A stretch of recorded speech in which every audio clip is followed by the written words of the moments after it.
And just 24 hours ago, this area was basically flooded. Let's take you to some video. There really was not an open spot behind me on the beaches this morning. All the locals telling me this is one event they do not want to miss. Chapel Hill Bible Church is facing some controversy, and some people are taking to Twitter, like you see here, to share their thoughts. Autry Benton won the special Conway City Council runoff election by 34 votes, and he says service is the reason he ran. The incident began behind me in Professor Jan's office inside of Caudle Labs, and it ended here, just 2 miles north of campus off of Williams Circle. Great news for those who love or live in Surfside Beach. According to town officials, you might not have to wait too much longer to enjoy the pier again. And if you want to join in on the fun, stop by Woolen Gym on Tuesday nights. In Chapel Hill, Stephen Schlink, Carolina Week. Those officials include members of the state legislature, and a lot of it boils down to money and power.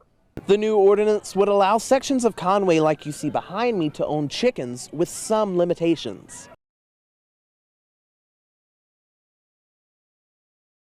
Okay, we're gonna go inside.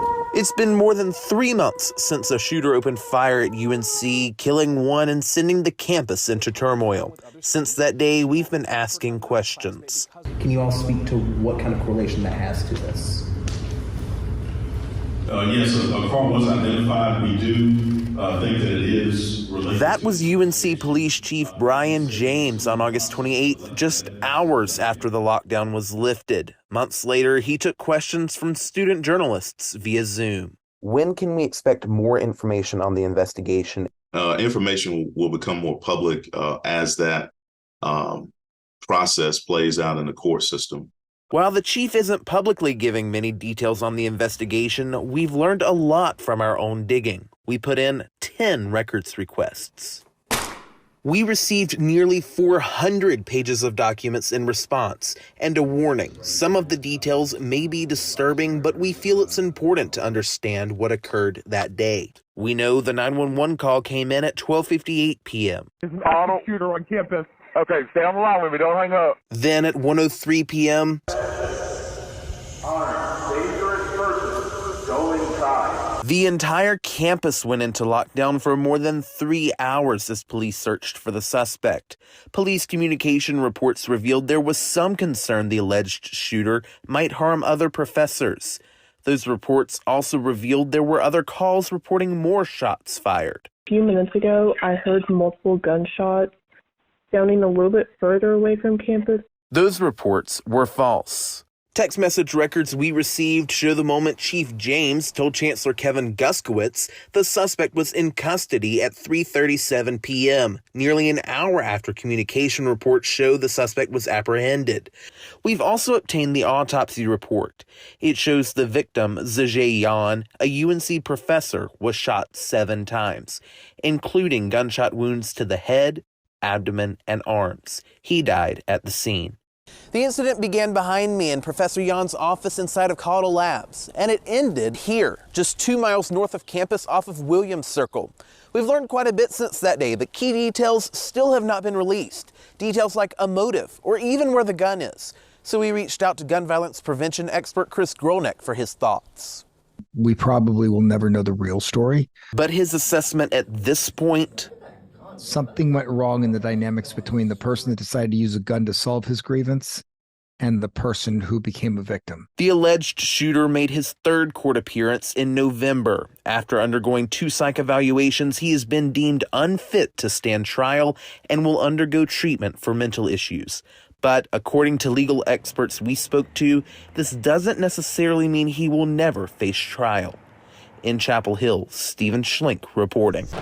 Thousands lined up and down the Grand Strand just to get a view for the 14th annual Salute Over Shore, an event one of the organizers says is about honor. Our initiative, our mission is to pay tribute to the men and women of the military, those that are currently serving and the veterans that served in the past and have given us our liberty and our freedom to do these kinds of things on the 4th of July. And the event has a far reach.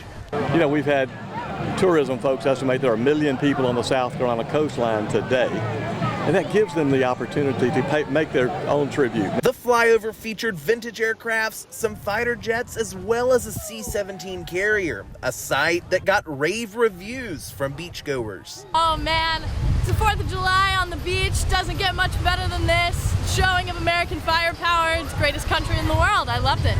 It's a great tradition. It's something everyone wants to see every year. It's something that everybody knows about. It's always going to happen at 1 o'clock at Litchfield Beach, and so everybody's out here. Even the little beachgoers enjoyed it. It was just cool and all of the just jets and everything going above you. That was just it's a cool way to celebrate. It's a cool way of celebrating 4th of July. According to one group, the annual event brings people together. I love those planes. Nothing better than a plane. There's nothing better than the jets on Litchfield Beach, 4th of July. It brings everyone together. And those guys say it never gets old. It's always just as cool as the last year. You never get tired of it. There you go. Some of those tiny beachgoers have a message for our viewers. Happy 4th of July! Now, aren't they just the cutest? Now, let me tell you, there really was not an open spot behind me on the beaches this morning. All the locals telling me this is one event they do not want to miss. And let me tell you, I will not be missing this event in the future either. It was my first time, and it was so cool to see. In Litchfield Beach, Stephen Schlink, WMBF News.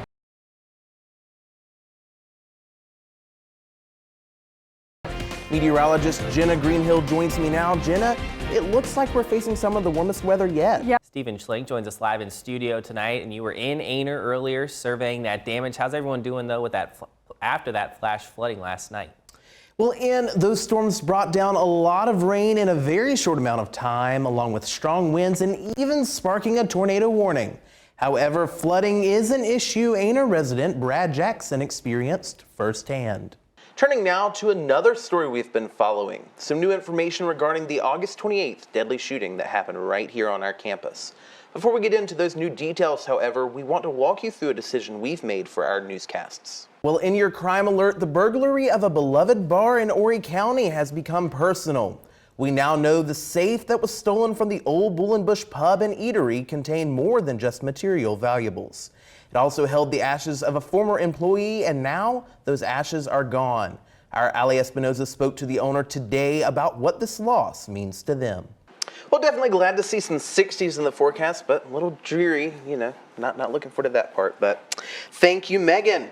Well, each week, thousands of medically vulnerable children are visited by familiar fairy tale faces.